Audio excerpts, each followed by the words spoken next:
করে ক্ষমতায় বসেছিল, 16-17 বছর কিন্তু আপনারা আমরা সকলে আন্দোলন করেছি। 16-17 বছর আন্দোলন করে অনেক নেতা কর্মী বাড়ি ছাড়া, ঘর ছাড়া, মামলা হামলা, নির্মম নির্যাতন, পুলিশের আক্রমণ, আওয়ামী সন্ত্রাসীদের আক্রমণ, তারপরে সবকিছু পেতে করে আপনারা কিন্তু এই দলকেই ভালোবেসে গেছেন। বিএনপি ছেড়ে অন্য করে দলে যোগ দেন নাই, বিএনপি ছেড়ে দেশ ছেড়ে পালিয়ে যান নাই, পালিয়ে যায় নাই আমার নেতা কর্মীরা, পালিয়ে যায় নাই রাষ্ট্রপতি বেগম খালেদা জিয়া, পালিয়ে যায় নাই আমাদের মামুন ভাই, পালিয়ে যায় নাই বিএনপির সকল বাংলাদেশের নেতৃবৃন্দরা। কিন্তু আমরা কি দেখেছি? আমরা দেখেছি গত 5ই আগস্ট ছাত্র জনতার আপনার আমরা সকলের আন্দোলনের কাছে ওই স্বৈরাচারী শেখ হাসিনা সহ আওয়ামী লীগের মন্ত্রী এমপিরা দেশ ছেড়ে পালিয়ে গেছে। পালিয়ে গেছে শেখ হাসিনা। সারা বাংলাদেশের আওয়ামী লীগের নেতা কর্মীদের কোথায় ফিরে গেছে তুমি?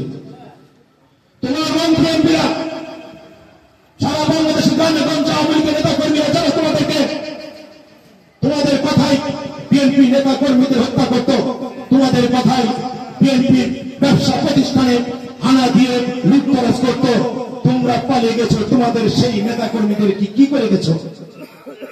আজকে কি কেউ বলতে পারে যে আমি আওয়ামী লীগ করি? কোন বাজারে দোকানপাটে বলতে পারে আওয়ামী লীগ করি?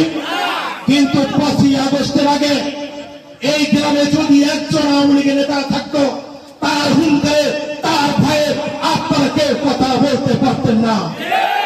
কিন্তু আমরা যারা শহীদ জিয়ার আদর্শে বিশ্বাসী, আমরা যারা রাষ্ট্রপতি বেগম খালেদা জিয়ার আদর্শে বিশ্বাসী, সারা বাংলাদেশের বিএনপির নেতা কর্মীরা আমরা তো দীর্ঘদিন ক্ষমতায় ছিলাম, আমরা তো কারো ঘরে হানা দেয় নাই, আমরা তো ব্যাংক লুট করি নাই, আমরা তো টাকার পাহাড় বলে নাই।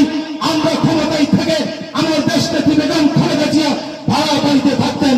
সেই রাষ্ট্রপতি জিয়াউর রহমান যখন মারা গেছেন, নিহত হয়েছেন, তার কোন টাকা পয়সা ছিল না, ব্যাংক ব্যালেন্স ছিল না। আর আজকে আওয়ামী লীগের এমপি মন্ত্রীরা সামান্য আওয়ামী লীগের ইউনিয়নের নেতা কর্মী হাজার হাজার কোটি কোটি টাকার পাহাড় বানিয়েছে। শেখ হাসিনার পরিবার টাকার পাহাড় বানিয়ে আমেরিকা, ইতালি, সারা বিশ্বে তাদের টাকার পাহাড়। এই টাকা কার টাকা?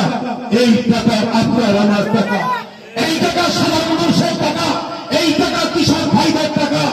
আজকে আপনারা যখন কৃষিকাজ করতেন, আজকে সরকার থেকে আপনাদেরকে সার, কীটনাশক ঔষধ, আপনাদের কৃষি সরঞ্জামে দিত বিনা পয়সায়। আপনারা কি কেউ পেয়েছেন? আপনারা ইউনিয়নে কেউ পান নাই। পেয়েছে কারা? আওয়ামী লীগের চেয়ারম্যান, আওয়ামী লীগের সভাপতি, এই ইউনিয়নে আওয়ামী লীগের সেক্রেটারি, আওয়ামী লীগের নেতা কর্মীরা লুটে পুড়ে সারা বাংলাদেশ থাকে। আজকে কি করে গেছে? 5ই আগস্টে চলে গেছে সেই আওয়ামী লীগ। যারা বলেছিল আমরা কোনদিন ক্ষমতা ছেড়ে পালাই না, তারা কিন্তু পালিয়ে গেছে। অথচ বিএনপিকে এত নির্যাতন করার পর রাষ্ট্রপতি বেগম খালেদা জিয়াকে মিথ্যা মামলা দিয়ে অন্যায়ভাবে তাকে কারাগারে রেখেছিল। খালেদা জিয়া কিন্তু আপনাকে আমাকে ফিরে পালিয়ে যায় নাই।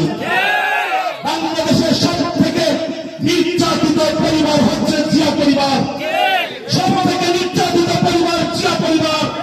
তার কারণ শহীদ রাষ্ট্রপতি জিয়াউর রহমানকে হত্যা করেছে।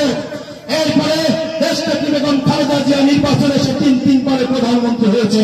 প্রধানমন্ত্রী হওয়ার পর আওয়ামী লীগ জোর করে মিথ্যা ভোটে ক্ষমতায় এসে কি করল?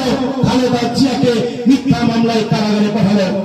আবার তাকে মেরে দিয়েছে, আরেকটা সন্তানকে মেরে তার হাড়ের মাংস আলাদা করে দিয়েছে। তারেক রহমানকে আপনারা জানেন, সে আজকে 16 বছর বিদেশে খালেদা জিয়ার বাড়ি থেকে বের করে দিয়েছিল। একটা করে মনে আছে? ক্যান্টনমেন্টের বাড়ি থেকে আমার নেত্রী দেশনেত্রী বেগম খালেদা জিয়াকে বের করে দিয়েছিল। তাহলে বলুন, জিয়া পরিবার কত নির্মম নির্যাতিত পরিবার। কিন্তু জিয়া পরিবার নির্যাতিত হওয়ার পরে কিন্তু আপনাদের আমাদেরকে ধুয়ে খালেদা জিয়া যায় নাই। তাই আসুন, আগামী যে নির্বাচন আসতেছে, এই নির্বাচন বাংলাদেশের জন্য অত্যন্ত গুরুত্বপূর্ণ নির্বাচন। গণতন্ত্রকে টিকিয়ে রাখবার জন্য, গণতন্ত্রকে পুনরুদ্ধার করবার জন্য, আর কৃষক ভাইদের উন্নয়ন করবার জন্য। বিএনপি যখন ক্ষমতা আসে তখন কৃষক ভাইদের পাশে থাকে। জিয়াউর রহমান যখন ক্ষমতা ছিলেন তখন কিন্তু আপনাদের মাঝে ছুটে যেতেন গ্রামে গঞ্জে। দেশনেত্রী যখন খালেদা জিয়া ক্ষমতা আসেন তখন কৃষক ভাইদের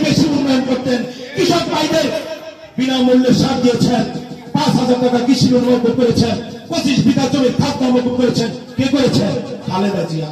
আর শেখ হাসিনা কি করেছে? টাকার পাহাড় বানিয়েছে। আজকে আমরা যারা বিএনপি করি, আমরা গর্ববোধ করি যে আমরা শহীদ রাষ্ট্রপতি জিয়াউর রহমানের মতো একটি নেতার আদর্শে বিএনপি করি। আর আওয়ামী লীগ তাদের যে উপায় হয়েছে, এই বাংলার মাটিতে আর কোনদিন আওয়ামী লীগ ক্ষমতায় আসতে পারবে না। শেখ হাসিনার নামে যতগুলো মামলা হয়েছে, আওয়ামী লীগের এমপি মন্ত্রীদের নামে যতগুলো হত্যা মামলা হয়েছে, হাজার হাজার বছর জেল হবে, হাজার হাজার বার ফাঁসি হবে। বাংলাদেশ